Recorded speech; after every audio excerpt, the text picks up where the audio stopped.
Today I would like to talk to you one important topic, writing, one of the communication skills. Writing is very formal and it is rigid and it doesn't have any emotions when the reader is reading what you have written. It doesn't have eye contact, it doesn't have gravity, it doesn't have voice, all that. No emotions at all. So writing has got two components. One is substance, second is form. Substance is basically how it is organized, second is how it is prioritized, and third is what kind of reasoning is there.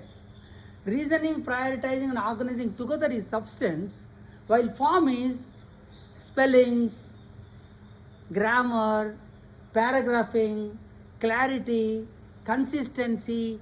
These five together is the form. So substance and form are the two components of writing. So how do you evaluate whether you are written well or not? It's evaluated on four components. One is readability. Readability comes from the knowledge level. Readability comes from sentence construction, paragraph construction, easy words whether used or not, is there a focus, is there clarity, all these together is readability. Whereas correctness comes from the grammar, punctuation, coherence, give you the correctness. Third parameter on which writing is evaluated is on appropriateness. Appropriateness is there a tact there? How you express your opinion? What diplomacy you have followed there in writing? How you clarified? How you motivated the reader? All these things are appropriateness. Where the fourth criteria on which you get evaluated is thought. What kind of preparation you made?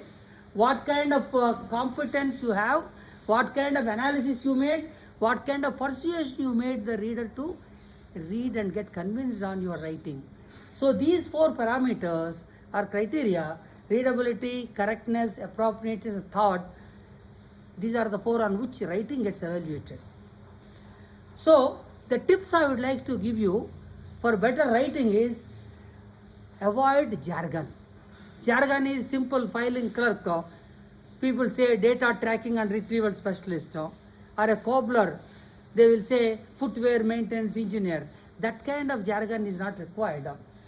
Avoid outward expressions which are in 40s, 50s, like allow me to write. Why allow me to write? Write straight away. Whereas I acknowledge receipt of.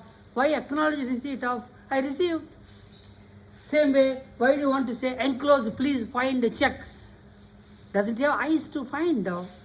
I'm enclosing check, that's all.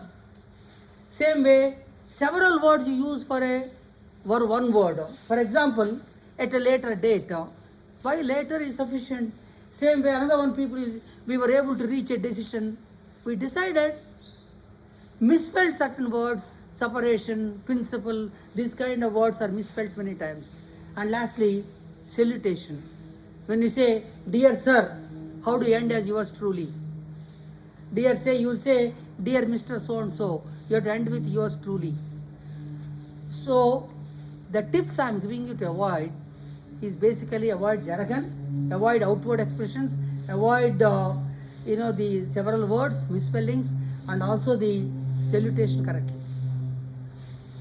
Last but not written well, because it was not taught to you as a student, is about email etiquette, email manners. Email manners, number one is, please remember, there are many other choices than email. You can call him, you can meet him personally, you can write to him formally instead of only email. First understand other choices are there. Number two, there is no forwarding. Please don't forward whatever comes to you. You'll get into trouble, legally also. Third one is, never gossip, never spend your time on emails and rumors. Next rule is, email also has to be error free. It has to be grammatically correct. There has to be punctuation, there has to be spelling, there has to be paragraph, sentence correction has to be, construction has to be good. All these rules what I told you about writing have to be there for email also. but you assumed as if email doesn't require any of these formal writing rules.